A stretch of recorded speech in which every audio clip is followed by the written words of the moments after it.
They called it mercy. I was 8 years old when my father decided I didn't deserve to live. I was supposed to shift in the 8 spark years ritual old when I to learned feel the that fire love of our had kind. conditions.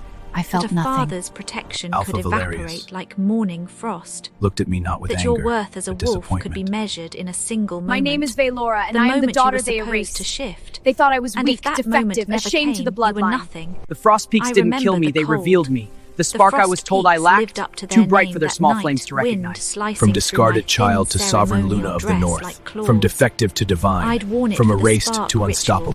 The It moment began when on my wolf 8th children are birthday, supposed the to night feel I their became beast something he rise could for the never first understand. time. Supposed They to didn't kill prove me they carry the themselves. sacred That would have been fire of our mercy. kind.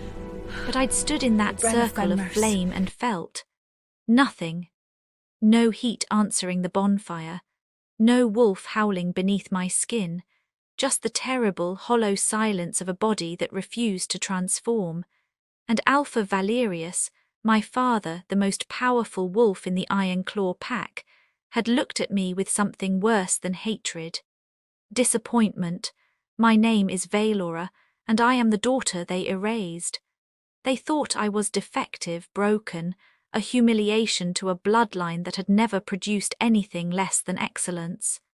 My father's enemies already whispered that his strength was waning. A weak heir would be proof. So he chose his legacy over his daughter. But they were wrong about me. The Frost Peaks didn't kill me. They revealed me. And the spark they said I lacked, it wasn't missing. It was simply too bright for their small flames to recognize. This is the story of how a discarded child became the sovereign Luna of the North. How I went from being called defective to being called divine. How I returned to the father who abandoned me, not as the girl he threw away, but as the queen before whom. There are 2 types of cold in this world. The first is the cold that numbs you, that makes you drowsy, that whispers sweet lies about sleep and peace as it steals your life away. The second is the cold that wakes you up. That strips away everything soft and comfortable until all that's left is the brutal, crystalline truth of survival. I learned the difference that night on the cliffside. We'd been climbing for hours. My father in front, his massive form blocking the stars. 3 of his beta wolves behind us making sure I understood this was a one-way journey. If I tried to run back down the mountain, they would stop me. Permanently. My feet were raw inside my ritual slippers, delicate things designed for ceremony, not for hiking over jagged stone. Each step sent sparks of pain up my legs, but I didn't make a sound. Weakness invited cruelty in the Iron Claw pack. I'd learned that lesson watching what happened to wolves who couldn't keep up during the hunts. This is far enough. Valerius's voice carried that peculiar quality of absolute authority, the kind that made grown wolves bare their throats without thinking. He stopped at a cliff's edge where the Frost Peaks dropped away into darkness, nothing visible below but mist and the distant sound of wind through canyons. A perfect place for things to disappear. I stood there shivering, my ceremonial dress, white silk embroidered with the Iron Claw sigil, offering about as much warmth as hope. My silver hair, the colour that had always made the pack elders whisper, whipped around my face in the mountain wind. Do you understand why we've come here, Valora? I looked up at him. At the man who used to lift me onto his shoulders when I was small, who'd taught me the names of stars, who'd promised me I would be the greatest wolf the pack had ever known. That man was gone, or maybe he'd never existed at all. Because I failed the spark ritual, I said, my voice steady despite the cold turning my lips blue. Because I didn't shift. Because you can't shift. He corrected me with clinical precision. The spark ritual doesn't fail, Valora. Wolves fail it. The sacred fire calls to the beast in our blood, if there's no beast to answer. He didn't finish, he didn't have to.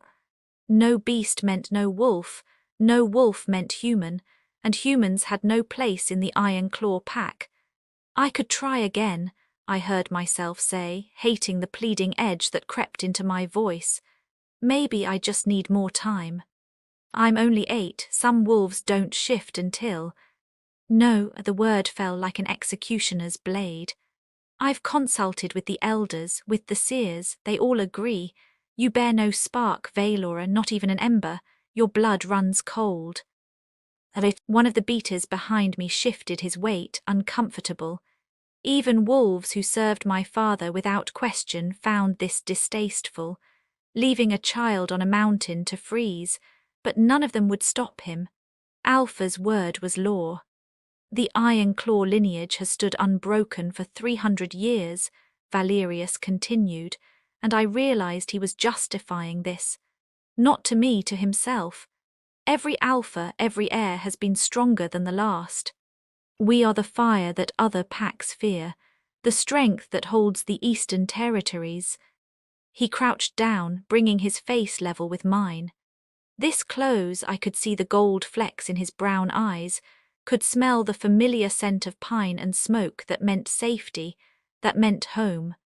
I cannot let a human child bearing my name undo centuries of power. You understand this, don't you? I wanted to scream, to rage, to shift into whatever beast I was supposed to carry and prove him wrong. But I felt nothing except the wind and the cold and the terrible understanding that he'd already decided. I was already dead in his mind.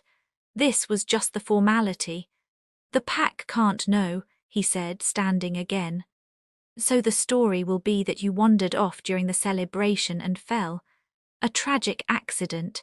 An 8-year-old child, overwhelmed by the ritual, who got lost in the frost peaks. People will look for me. They'll find evidence of a fall, torn cloth, blood. His eyes flicked to one of the beaters who pulled out a knife. My blood, they'd planned this. They'll mourn and then they'll forget. Children are fragile things. He reached out then, and for one desperate heartbeat I thought he'd changed his mind. That some part of the father I remembered had fought through. But he only unbuckled the cloak from around his shoulders, the thick, fur-lined cloak that would keep someone warm even in a frost peak blizzard, and handed it to one of his beaters. You won't need that where you're going, he said quietly. My hand moved on its own, reaching for his sleeve, fingers catching the edge of his tunic in a child's instinctive grab for safety. He looked down at my hand like it was something distasteful, something contaminating. Then he carefully, deliberately peeled my fingers away one by one. You are a stain on the bloodline, Valora. His voice carried no heat, no anger, just cold, final certainty. I will not have a human posing as a wolf in my house. Whatever death finds you here, accept it with the dignity you failed to inherit. He stepped back. I wanted to beg, to promise I'd be better, smaller, less of an embarrassment, to tell him I was sorry for being born wrong. But 8 years of being Alpha Valerius's daughter had taught me one thing: he respected strength, and begging was the opposite of strength. So I lifted my chin, pulled my shredded dignity around me like a cloak, and met his eyes. I hope you remember this moment, I said, my voice carrying across the wind, when you realize what you threw away. Something flickered in his expression. Surprise, maybe, that a child he deemed defective could look him in the eye and speak without trembling. Then it was gone, smoothed over by alpha arrogance. Goodbye, Valora. He turned and walked away. The beaters followed. One of them, Marcus, who taught me to track when I was 6, glanced back once. But he didn't stop, didn't speak. They disappeared into the dark between the rocks, and I was alone. Alone on a cliff top in the frost peaks, with night coming fast and cold sinking into my bones and absolutely no way down. I should have cried, should have screamed, should have done something, anything except stand there. But I didn't. Instead, I walked to the cliff's edge and looked out over the darkness. Below, I could barely make out the shapes of deeper mountains, the vast wilderness of the Frost Peak Range that stretched north into territories no pack claimed. The Forbidden Lands, where rogues went mad, where ancient things that weren't quite wolf and weren't quite anything else were said to hunt, the places in the old stories where defective wolves were sent to die. I thought about my father's words, about being a stain, about having no spark, and then I thought about something my mother had told me once before she died when I was 4, a whisper I'd almost forgotten. Silver hair means silver blood, little star. And silver burns hotter than gold. I'd never understood what she meant, but standing on that cliff, abandoned and alone, I walked until my legs gave out, until the cold stopped feeling like pain and started feeling like nothing at all. That's when I knew I was dying, when the frost peak stopped hurting and started whispering promises of sleep. I collapsed against a stone that jutted from the snow like a broken tooth. My vision blurred, the stars above multiplying and swirling. I thought I saw movement in that swirl, something massive and luminous descending from the peak itself. Then I heard the voice, not in my ears, deeper than that, in my blood, in my bones, in the hollow place where my wolf was supposed to live. Child of silver, child of stars, why do you bleed on my mountain? I tried to answer, but my lips wouldn't move. The cold had stolen my voice, my strength, everything except the stubborn core of me that refused to stop burning. The presence drew closer, and I finally saw it, not with my eyes but with something older. A form that shifted between wolf and stag and eagle, and something that had no name, wreathed in light that hurt to perceive, ancient beyond measure, powerful beyond comprehension, the spirit of the mountain, the first wolf. The thing the old stories said had died with the lunar queens. They cast you out for lacking their small fire, the voice observed, and I felt something like amusement ripple through it. But you carry the star blood, the old flame. The light that burns cold and eternal. I didn't understand, couldn't understand. I was 8 and freezing and dying. Sleep, silver child. When you wake you will understand what you are. The last thing I remembered was when I opened my eyes I was somewhere impossible. The city shouldn't have existed. Not here, not in the frozen heart of the frost peaks where nothing could survive. But it rose before me like a dream carved from ice and starlight, spires that caught the aurora and threw it back in colours that had no names, bridges of frozen light spanning impossible distances, buildings that seemed grown rather than built. And everywhere wolves, but not like the ones I'd known. These wolves moved between forms as easily as breathing, human one moment, beast the next, and sometimes something in between, something more. They wore their power like silk, effortless and beautiful, and every single one of them had eyes that glowed with an inner light, silver and gold and colours I'd never seen before. "Welcome to Stellaria," a woman said, appearing beside me. She was tall and ethereal, her hair shifting between white and pale blue like snow under moonlight. The city of the Forsaken, though we prefer to call ourselves the Ascended. I stared at her, then at the city, then back at her. This is real. As real as the lie they told you. Her smile was kind but edged with old pain. That you were defective, that lacking their spark meant you were nothing. She knelt to my level and her eyes, brilliant silver, met mine. The truth, little one, is that you carry something far older than their wolf fire. You carry the blood of the lunar queens, the star-touched, the first wolves who walked between worlds. But I can't shift. You don't shift into a beast, child. You shift into power itself. She stood, offering her hand. Come, you have much to learn about what you truly are. I took her hand, and for the first time since my father had walked away, I felt something besides cold and fear. I felt hope. 10 years passed in Stellaria like a dream I never wanted to wake from. The woman who'd found me, Rysara, High Priestess of the Eternal, became the mother I'd lost. She taught me that the defect my father saw was actually divine bloodline awakening, that the absence of a wolf form meant I carried something more fundamental, pure lunar essence, the power that had created wolves in the first place. I learned that every wolf cast out as defective, every child abandoned for failing to shift, carried traces of this ancient blood. The old packs culled their own ascended without knowing it, throwing away their most powerful members out of ignorance and fear. Stellaria had been built over centuries by these castaways. They'd created a civilization that made the territorial packs look like barbarians playing at culture. While the packs below fought over hunting grounds, Stellaria had libraries that held knowledge from before wolves learned to speak.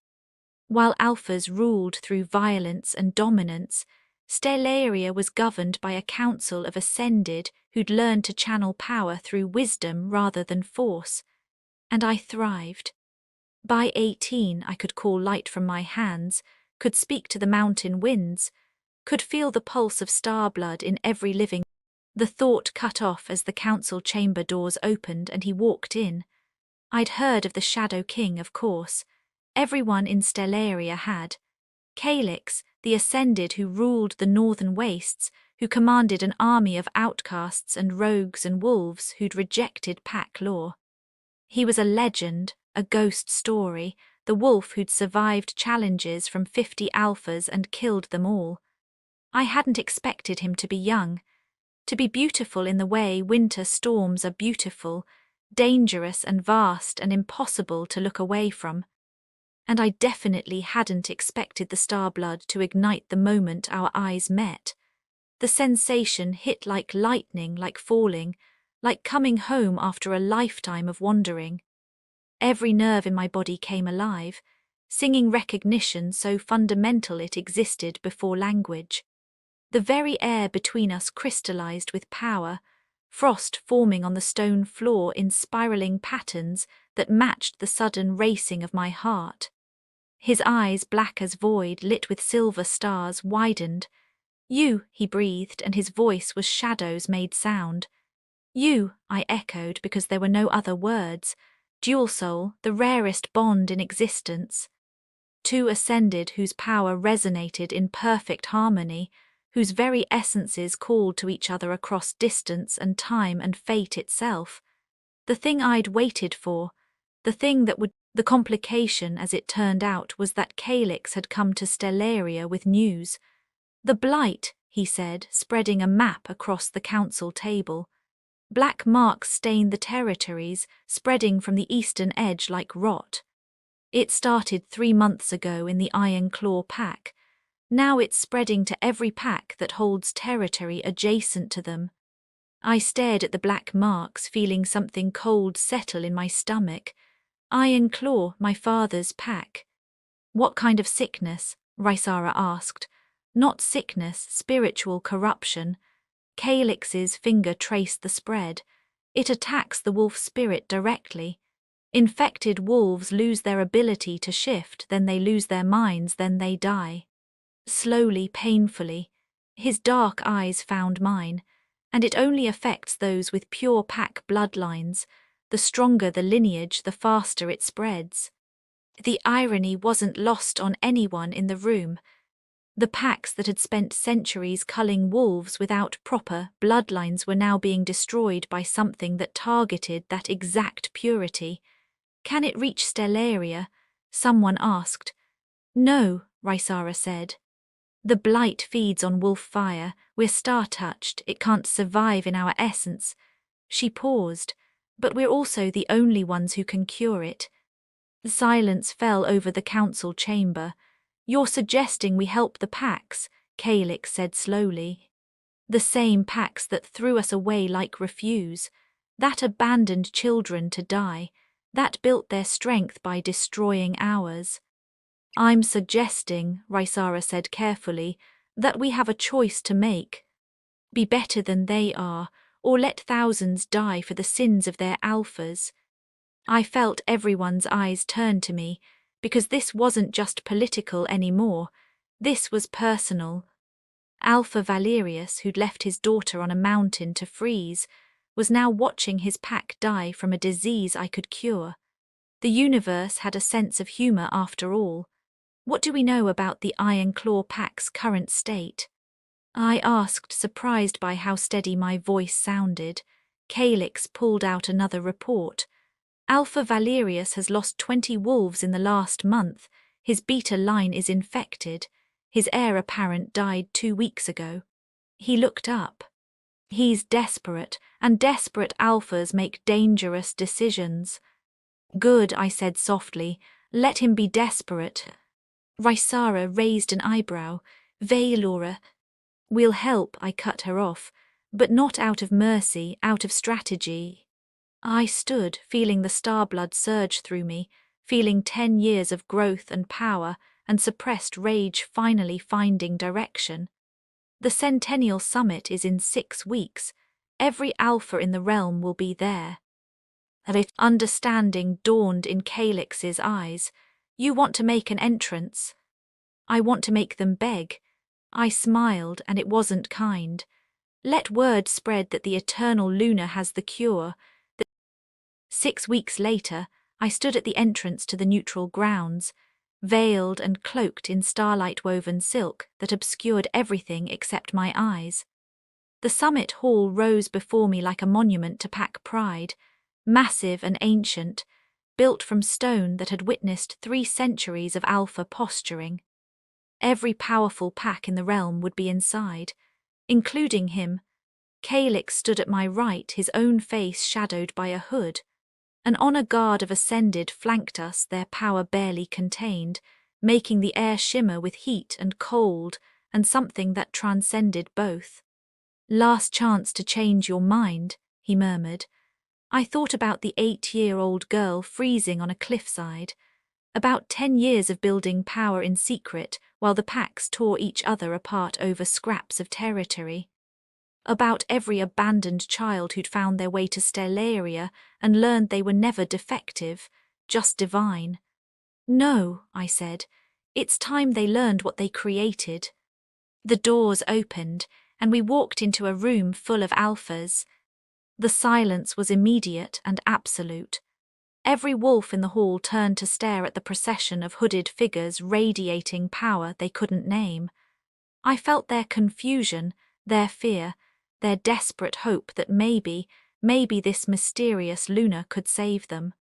At the high table I saw him, Alpha Valerius. Older now, his brown hair shot through with grey, still massive, still radiating dominance, but there was something new in his bearing, desperation barely concealed. The blight was killing him slowly. I could see it in the way he held himself, the tremor in his hands he tried to hide. His eyes locked on me, and I saw him trying to peer through the veil, trying to determine who this Luna was and how much he'd have to grovel to save his pack. Not enough, father. Whatever you're prepared to offer, it will never be enough. But I didn't speak. Not yet. I simply moved to the seat of honor they'd prepared, the highest position in the hall above even the alpha seats, and settled into it like I'd been born to thrones. The summit could begin. For 3 days I let them plead. Alpha after alpha approached the Luna's seat, heads bowed, voices carefully respectful, offering territory, tribute, alliances. Anything for the cure that would save their packs from the blight. I listened to them all with silent. Valerius held out until the 3rd day. Pride, I suppose. Even dying, he couldn't stomach bowing first. But when his last remaining beta collapsed during a session, blood seeping from his eyes as the blight accelerated, my father finally broke. He approached the Luna's seat with his jaw clenched, so tight I could see the muscle jumping. His hands, those hands that had once peeled my fingers from his cloak, curled into fists at his sides. "High Luna," he said, and the title tasted like poison in his mouth. "I come to petition for aid." I didn't speak, just watched him through the veil with eyes he should have recognized but couldn't let himself see. "The Iron Claw pack is the oldest bloodline in the Eastern Territories," he continued, falling into alpha posturing even now. "We have defended our lands for 300 years. We have produced warriors and leaders and, his voice cracked, we are dying. Whatever price you ask, whatever tribute you demand, I will pay it.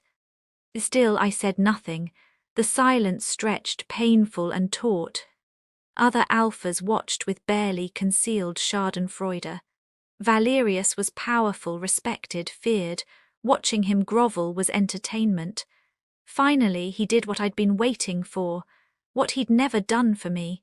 He dropped to one knee. "Please," he said, and the word sounded like it was being torn from his chest. "I'm begging you, save my pack." Now was the moment. I stood slowly, letting the movement draw every eye in the hall. The ascended guard shifted, ready. Calyx's power pressed against mine in silent support.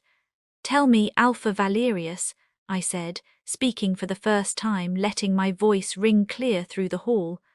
"What would you sacrifice for your pack's survival?" He looked up, and I saw hope flash in those brown eyes. "Anything, I descended one step. Would you sacrifice your pride?" "Yes." "Another step, your territory." "Yes." "Another, your title." He hesitated, but only for a moment. "Yes." "Would you sacrifice?" I asked, close enough now that he could see my eyes through the veil, see the silver burning there, "your daughter." He froze, every wolf in the hall went still. She was 8 years old when you left her on a cliffside to freeze." I raised my hands to the veil. "She was defective, wasn't she? Lacking the spark, a stain on your precious bloodline." His face went white. "No, you can't be." I pulled the veil away. Silver hair cascaded down my shoulders, catching the light like starfall. My eyes blazed with power he'd never imagined, power he'd thrown away because he couldn't see past his own ignorance. I let the full weight of my presence fill the hall. Luna Queen ascended, the daughter who'd died and been reborn as something he could never touch. "Hello, Father," I said softly. "Did you miss me?" The hall erupted. Wolves shouting, alphas surging to their feet, everyone trying to process the impossible. That the mysterious Luna who held their survival in her hands was the defective child Valerius had abandoned a decade ago. But I only had eyes for him. My father on his knees, staring up at me like he was seeing a ghost. His mouth worked but no sound came out. Shock, horror, and beneath it all, terrible understanding. "You threw me away," I said, my voice cutting through the chaos. "You left me on the frost peaks with nothing. No food, no warmth, no hope. You called me a stain, defective, weak." I descended the final step, standing over him. "And now you kneel before me and beg for mercy." "Laura," he whispered, "I didn't know." "You didn't care to know." I felt Calyx move to stand behind me, felt the ascended power filling the hall. The command cracked through the air like thunder, carrying the full weight of lunar authority behind it. And I watched with savage satisfaction as Alpha Valerius, the most powerful wolf in the Eastern Territories, the man who'd ruled for 30 years without challenge, dropped to both knees without meaning to. Not just kneeling now, prostrate, head bowed, completely submitted, because lunar authority superseded alpha dominance, always had. The old packs had just forgotten. "You asked what I want," I said, walking a slow circle around him. "What price would save your pack?" The hall was dead silent now. Every alpha watched, understanding they were witnessing something that would reshape the power structure of every pack in existence. "The price," I continued, "is acknowledgement. You will stand before every alpha here and tell them what you did. How you left a child to die because she didn't meet your standards. How you chose pride over love. Laura, you will then relinquish your position as alpha." Gasps echoed through the hall. "You will live the rest of your days as what you called me, defective, powerless, dependent on the mercy of wolves stronger than you." I stopped in front of him. You will learn what it feels like to be thrown away. He raised his head and I saw tears on his face for the first time in my life. I'm sorry, he choked out.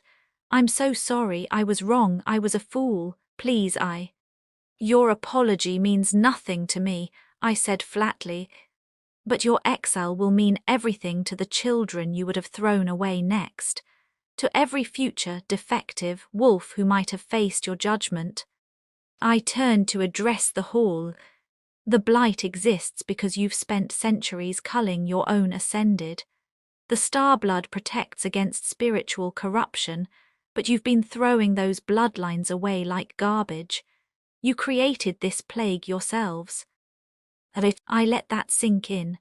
I will cure the blight. I will teach you how to recognize star blood so you stop killing your own. And in return, every pack here will swear an oath, no more abandoned children. No more defectives left to die.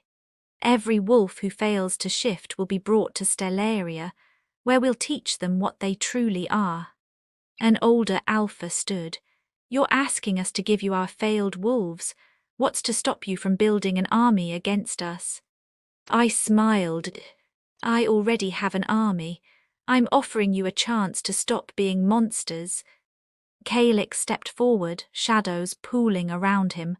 The cure will be distributed freely, but every pack who accepts it swears fealty to the Lunar Queen. The old hierarchy is dead. A new age begins. Silence, then one by one alphas began to kneel. They say the summit of the Lunar Queen changed everything. Within a year, every pack in the realm had integrated Stellarian advisors. Children who failed to shift were celebrated instead of abandoned, brought to the mountain to train with the ascended. The old ways, the brutal culling, the worship of physical dominance, faded like snow in spring. The blight was cured, the packs united under a new banner, and I ruled it all from a throne of stars, with the Shadow King at my side and an army of former outcasts at my back. Sometimes I heard reports about my father. He'd settled in a small human village at the edge of pack territories, living quietly, teaching human children to read.